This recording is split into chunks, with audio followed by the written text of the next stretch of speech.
in my head, and girl, I don't know what to call it. So if you ain't quick again, fuck your life! Bing bang! Yo, what's good, YouTube? It's your boy DJ Lex on the beat. Y'all know the vibes. It's AK DJ Lex on the beat, aka Mopar AJ. Y'all know the vibes, man. Y'all know my name. What's the word? What's the word? Today we are back with another Swamp Stories. Now, Swamp Stories, they got it, bro. Like, they give you facts and give you everything on what city and what gang is in that city, bro. They do their research. They got it, gang. They got it. Now, listen, we back with another one, and it says Baltimore. I'm currently in Baltimore, my guy. Now, listen, if this video gets 10 likes, just 10 likes, bruh, I'ma go where exactly this man is talking about. I live in Baltimore, Maryland, and yeah, I'm gonna show y'all what Baltimore really looks like.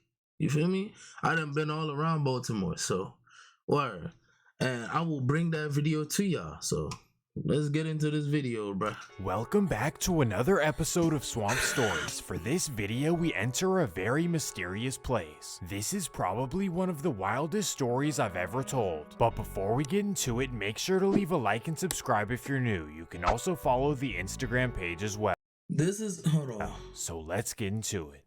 Every year, the media releases the top 10 most dangerous cities. And for those of us who pay attention, we notice that 5 cities always make the list: New Orleans, Detroit, Philadelphia, St. Louis, and most importantly, Baltimore. However, unlike these other Facts. Baltimore, bruh. Baltimore is scary, bro. Like Baltimore is scary, bro. Like, speaking from where I live currently with my house and shit, it's about 5 minutes from, this is the city right here. I live almost close to the suburbs in Baltimore, but for me to get to the city, it would take me like 10 minutes. 10 minutes, I'm in the city. other cities, Baltimore is somewhat unknown on a larger scale. Yes, of course, everyone knows the Baltimore Ravens, but that's about it. But I'm here to tell you that Baltimore is a very dark place, the kind of city that makes yours look like paradise. This right here, this alley right here, is called Coppin State University. This is what they call Coppin State Uni. This is a whole university right here. So, and then you got, like, bro, it's so crazy because you got Coppin State right here, and then it's like a whole strip right by it, and that shit is scary, gang. Like, they mad gangsters out there, like, word through, my nigga, and they not jacking New York niggas like that. So, you feel me?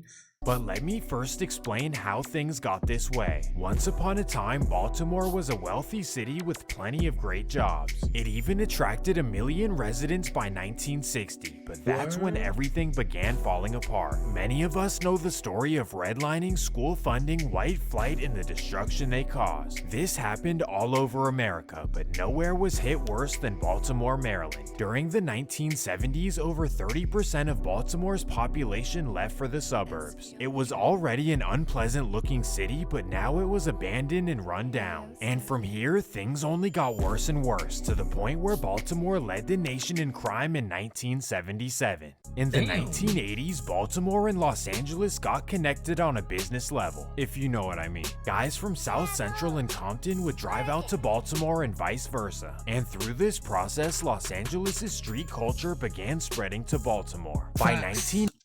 Facts, bruh. Facts. Nigga, you will go down to downtown Baltimore, like the towards the city part, nigga, that shit look like freaking Watson shit, bro. It's scary, gang. It's scary because bro, there's certain alleys you don't drive down in Baltimore. You feel me? There's certain alleys you don't drive down in Baltimore. So you would drive down an alley, gang. First off, there's no street lights. And it's dark as shit. It's dark as shit. And you just see niggas all on that alley, nigga.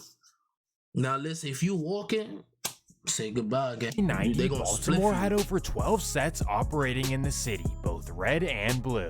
During Facts. this time, I know about neighborhoods that. like Hopkins and Cherry Hill became the worst areas in the city. But Nigga, they still the worst city, nigga. You go to Cherry Hill, nigga, you gonna see niggas out there.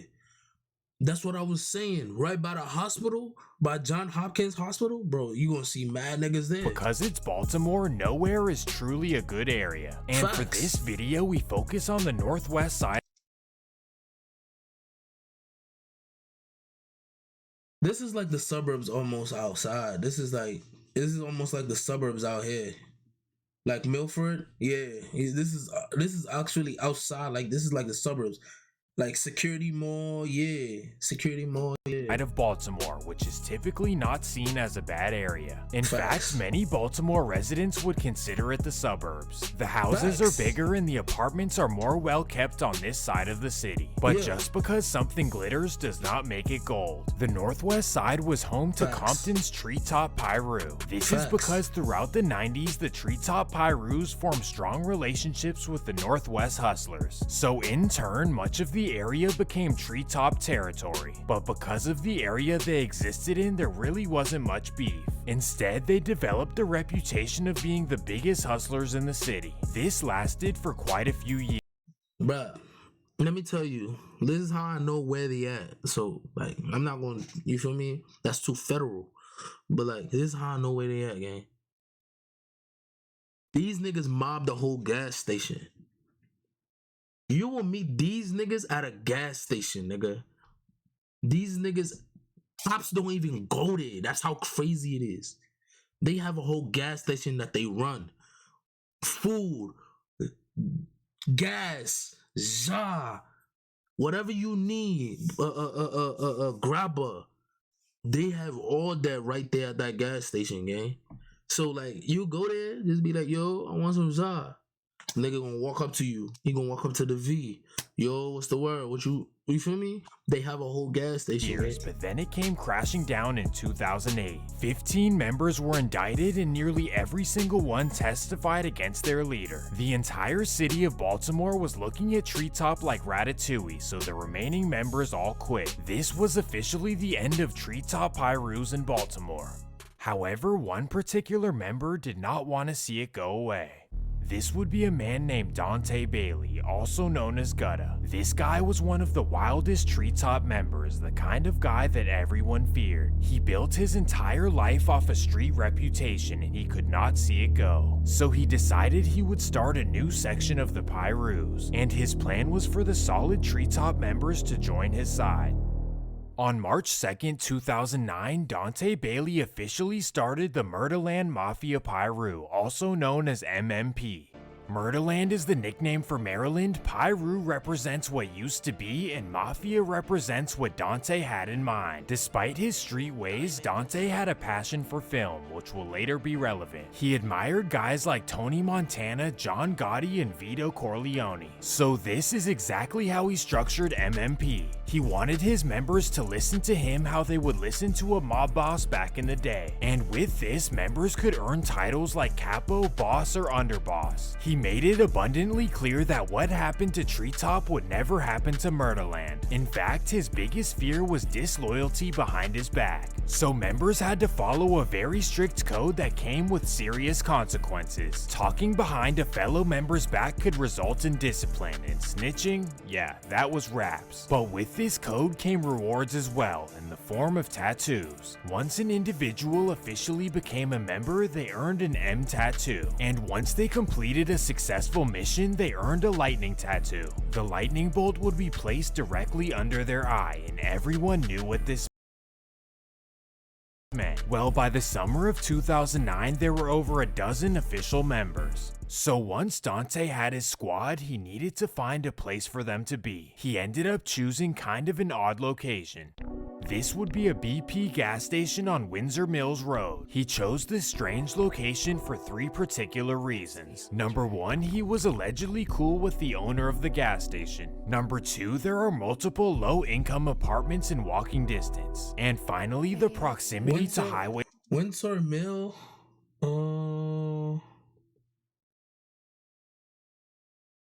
Windsor Mill is like. Windsor Mill is far from where I live, though. Windsor Mill is far from where I live. Bruh, like I said, Swamp Stories be having this. Like, I don't know where Swamp Stories get this facts from, bro. Like, these niggas got it, bro. These niggas got it, bro. Like I said, Baltimore is scary, bro. Like, I haven't been to Chirac or any of that, but Baltimore, bro, you come here, you gonna get scared, bro. Like, I be scared. Like, bro, I do not go outside at night, bro. I just stay inside. Way 70, making for an easy escape. Well, because of MMP, the BP gas station became the hotspot of the Northwest. And through this process, MMP started stacking their money taller and taller, even to the point where a lot of members moved to nearby suburbs. In fact, Dante got himself a house in Milford Mill and a Mercedes coupe as well. The MMP production got larger and larger scale, and honestly, it was a perfect situation. Because they operated in a better part of town, they didn't have to worry about other rivals. It was all about money, money, and more money. But then, out of nowhere, Dante Bailey began getting paranoid. His biggest fears of disloyalty and informants were eating him alive. He was weary of one man in particular, a man named Antoine Poppy Ellis. Antoine was an early MMP member, one who considered himself Dante's right-hand man. But this whole time, Dante had this feeling that Antoine's energy was just off. And eventually this caused him to panic. So in November of 2012, Dante called up a member named Dontre Johnson, also known as Gambino. Gambino was a wild card, the kind of guy who would do anything that Dante asks. Well, over the phone, Dante informed Gambino about how he felt about Antoine. And of course, Gambino was ready to do anything that would make it right for his boss. November 22nd, 2012. It's a chilly Thanksgiving day in Northwest Baltimore, and Antoine Ellis gathers with his family in Franklintown. After the day, Antoine gets a call from his buddy Gambino. Gambino tells him that they need to talk and to meet him at a nearby park. 2012, I was not even here. I was in New York, gang. 6 p.m. Gambino and Antoine meet up and go for a short walk, and that's when Gambino completes the unfortunate mission. This was the first incident in MMP history, and it occurred for no reason, and it would actually be significant in the direction that they would take from here on. Overall, members became extremely fearful of their leader. They now knew that one wrong move could be the end for them. But for Dante, this boosted his ego for sure, to the point where he began rapping in 2013. He put out a song called Straight Mobbin', where he brags about his mob and everything they do. Also in the video, you can see the lightning bolt under his eye. Well, this was just the start of MMP, and Dante would get more and more wild. And for some odd reason, he began getting suspicious of yet another member. This would be a man by the name of James Edwards, also known as Bang Out. He believed that James was being disloyal to him in some way, and that's all the motivation he needed. It's the same exact situation, except this time, Dante wanted to do it himself. February 12th, 2015. Dante drives from Milford Mill down to Westside Baltimore. Here, he's set to pick up his friend James Edwards. At 3 p.m., Dante arrives and pulls up on James. As James approaches the car to get in, Dante hops out. And that's when he makes a wild decision. Damn.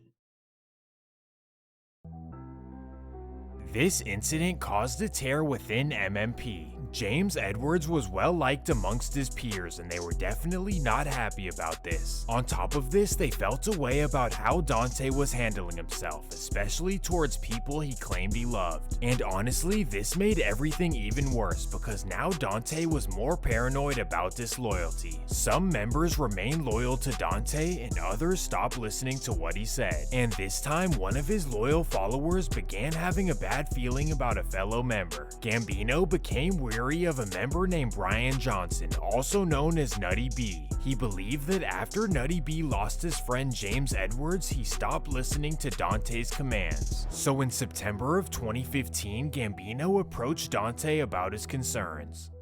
And of course, Dante immediately gave him the green light to do whatever he needed. September 29th, 2015. It's a typical day at the BP gas station on Windsor Mill Road. And that means that Nutty B is outside doing what he does. Well, But this is not the gas station I was talking about, though. I don't know, bro. I don't know, and I don't care, bro. at 8 p.m., Gambino pulls up to the gas station and walks up to his old friend. Damn, at the gas station? At this point, the entire MMP was torn apart. Members feared their leader's wild ways more than anything else in Baltimore. However, when you operate in this kind of business, you'll eventually run into You know what's the crazy part, though? I don't know nothing. I don't care. I don't know what the fuck going on. All I know is, bro, Baltimore is scary, bro. Baltimore is scary. opposition. In 2015, MMP's territory began spilling over into another section. The section is called Liberty Heights, and they cover the Gwynn Oak neighborhood. Well, in 2016, MMP began taking it over, and Liberty Heights was not happy. April 29th, 2016.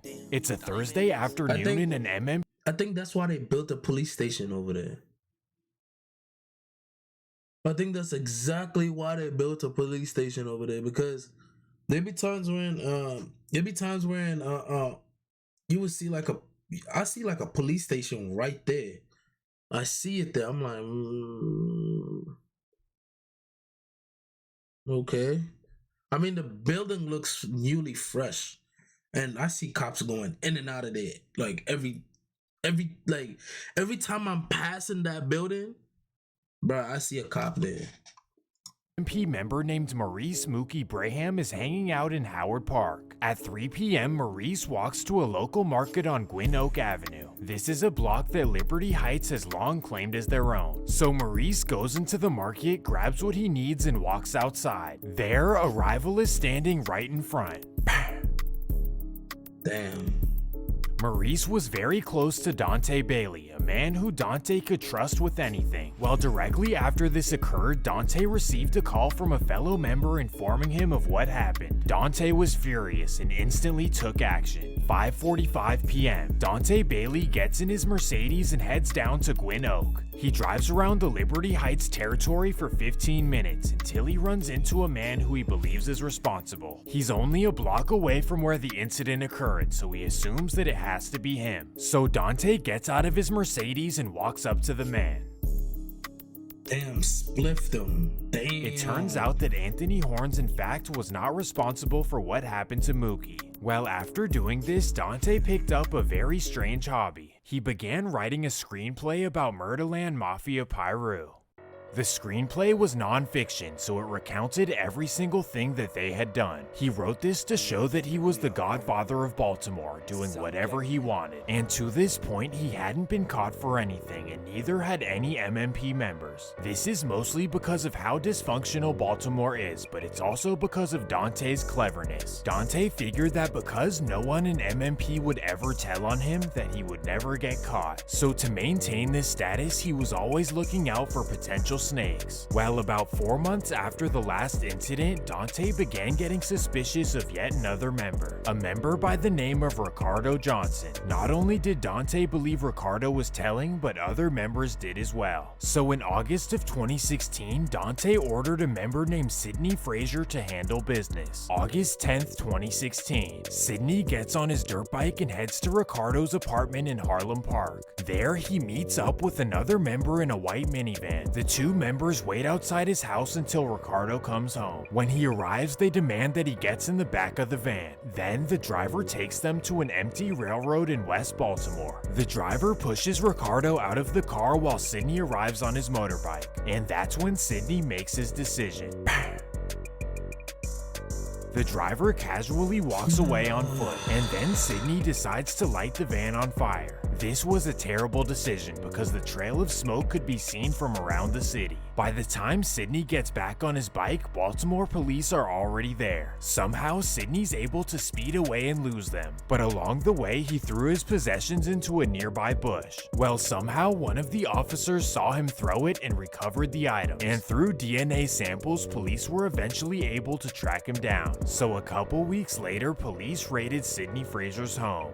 And here is where things get interesting. After searching through Sidney Fraser's home, police found all kinds of interesting items. First, they found the boxes to the blowers that MMP were using. Right away, they knew that this would help with solving other incidents. And then they found something that would solve it all for them. Okay, wait, let me not get ahead of myself. Shortly after this raid, they received a warrant to search Dante Bailey. So a few days later, they went through his Milford Mill home. There, they could not find a single thing because Dante covered his tracks well. But then one of the officers decided to look through his notebooks, and what he found was an absolute pot of gold. Dante's script had every single incident since March 2nd, 2009. It recounted how they started, who were the first members, and how they made their money. And then it gave reasons for everything that Dante decided to do, from the first incident of Antoine Ellis all the way down to Ricardo Johnson. Baltimore police had one final task that would make or break everything. They needed a judge to approve the script as evidence for a case. It could either be ruled as fiction or it could be evidence to get everyone named arrested. Well, the judge approved it, and Baltimore police now had everything they needed. On June 1st, 2017, 25 MMP members were arrested in Baltimore. Over a dozen members were facing life sentences, and in the end, 4 of them told on their leader, Dante Bailey. This ultimately got him a double life sentence. His biggest fear in the world came true, but it was kind of his fault. None of the members knew about the script, and probably some of them felt like it was a snake move. But what do you guys think? Was Dante's script a form of telling or not? And that's gonna do it for this episode. I'm just gonna say this right now. I don't wish jail on nobody, bro.